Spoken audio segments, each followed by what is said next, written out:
I've been using Epidemic Sounds for about 3 years now, and honestly, I really like it. And I'm going to give you the pros and cons about why I like it and dislike it. But first off, to actually get to it, you need to go to the Epidemic Sound website. And once you're on the website, you can actually see we can log in or try this for free. It's a 2-week free trial, I believe, or it might be 30 days. But basically, you can log in or create an account using your Google or email. And once you're logged in, your account should look something like this. And you can easily connect any of these channels. If you have a YouTube channel, it'll show you this right here. If we click on it, it'll actually bring it, showing you that you are actually licensed to use Epidemic Sounds music, so they don't give you any copyright errors, and you can use it while making complete cash while using the subscription. As you can see though, on the home feed right here, it'll actually give you recommendations based off my YouTube channel, which is the account that I'm actually using Epidemic Sound for, and it'll give me just songs that are similar to ones that I have saved, used, downloaded in the past. And as you can see, we can scroll down and it'll show you more recommendations of ones we like right here, as well as a few playlists of new trending tracks, and just depending on what's actually happening on Epidemic. This isn't exactly custom for you, these playlists down here, but it can be fun to actually discover new music options. Now, how this thing is actually broken down though, is there is actually 2 tabs called the Music and Sound Effects tab up here. And basically what it does is on each tab, you can only search for music on the music tab. You cannot search for any sound effects. They won't show up, only songs. And again, vice versa, sound effects will only show up if you type in sound effects on sound effects. So how you search for music is, let's just say we want to find a song that we're looking for. As you can see, if I really like this song right here, how you can do this is you can simply click on this arrow right here, which will save the song to your computer. But if you actually want to find a similar section, let's just say I really like 15 to 30 seconds right here, you can click on the Find Similar option, and you can basically narrow this duration of the section that you really like, and it'll actually show you songs that have similar sections. When you click on play, it will play from here to there, depending on the sections of the song that you really like. So I think this is honestly one of my favorite features. A lot of other music applications have this, but this is just one of those things that you use every day from my personal experience. But I recommend giving that a shot if you do end up using the free trial or just trying this in general. And they also have this feature called Search for a Video. If you do want to use a video, you can actually use any of these videos depending on the vibe you're going for, or drop in any video from your computer right here just into Epidemic, and it will actually find a song that fits your video, or just find a song in a video right there. And when it comes to sound effects, you can actually search for anything,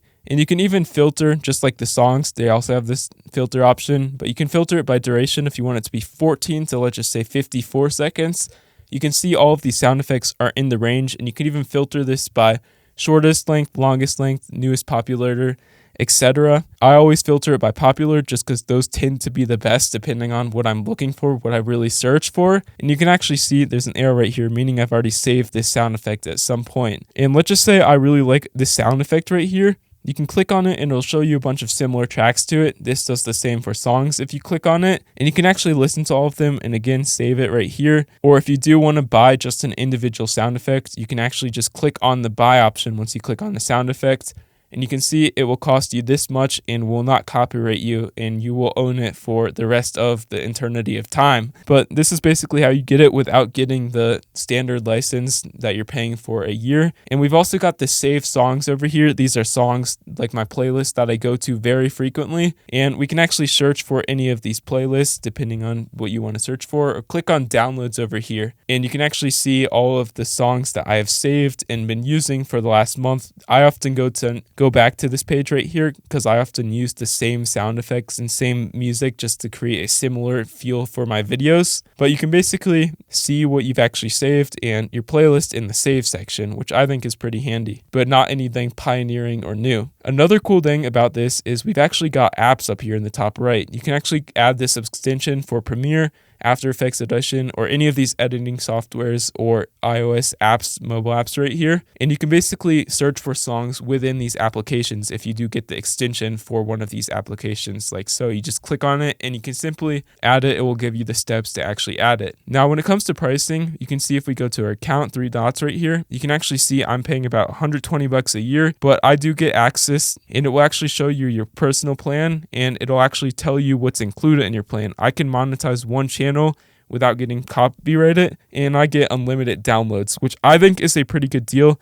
Depending on your needs, I would change or go for the subscription that you are actually going for. But all you do to get this is, but that's all you have to really do to actually use Epidemic Sounds. It does cost about $20 a month. I think it's pretty worth it. I recommend using the free trial. I wouldn't be saying this if I wasn't paying for this for over 3 years at this point. You can see right here, I'm not lying. But overall, I would say sound effects are like top of the line. I really like their options on this app, but depending on the type of music you're going for, if you're going for more of cinematic, Epidemic Sound might not be the play. I recommend like Music Bed or Audio Library, just checking out other applications, or maybe using the free trial, and actually depending on if you think that you like the songs here or not, just keep going or not. But I honestly really like it. I've gotten really accustomed to using it. There's been a lot of new sound effects and new music recently, and they're continuously adding more, which is a really good thing. They're really chasing, and it's never ending. So yeah, I really like Epidemic Sounds. I like the music and sound effects options that I have found, but it really does depend on the vibe you're going for. A few more bonus features that I definitely think are worth noting. As I've speaked on briefly earlier, you can actually see we can find similar songs based off one, but something even cooler than that is if we go to like our saved, you can see our playlist right here, or our like tracks. You can see if we click on any of these playlists or like tracks, you can actually see at the very bottom of them, it will suggest a lot of tracks that are very similar to it. So it's not just a feature that you can use to find similar tracks to one singular song or section in a song, but it will find tracks that are very similar. So like I can simply click on add option here, and they will be added to the playlist. And you can also continue to do this. You can add and make as many playlists as you want, depending on moods and genres. So all of these suggested tracks will be accustomed to whatever. But that's just another cool feature, and you can even leave a note or comment on a certain song, which is pretty funny actually. I haven't really used this feature, but it's just a good thing to do if you're noting if you want to use a song for a certain moment in a video, like a timestamp. And we've also got the new create versions feature, which is basically scissors, which if you click on, you can actually basically go more in depth to these similar song features. As you can see, we can select a section. This is basically more of an advanced feature to this trim and customizable length version. And as you can see, we can choose the length of the song that we want it to be similar to, or you can even do custom length, and it'll actually give a limited amount of options. And you can even turn on loop. Now you cannot do beats per minute, which can be slightly annoying, but you can see it is a little bit more advanced than when you actually just click on a song and then go to the trim, find similar option of certain songs like so. And yeah, that's just another cool feature. Let me know in the comments if you used Epidemic Sound. I'm an avid user and probably won't stop anytime soon, but yeah, those are just a few thoughts of my overall experience using Epidemic Sound. Now, if you do want 50% off, I've actually left a link in the top link of the description as well as the pinned comment that you can actually click on and get 50% off on your first month of Epidemic Sound, because it can be a little bit pricey, so it's just a nice thing to have a discount at the very start to see if you really like this thing or not.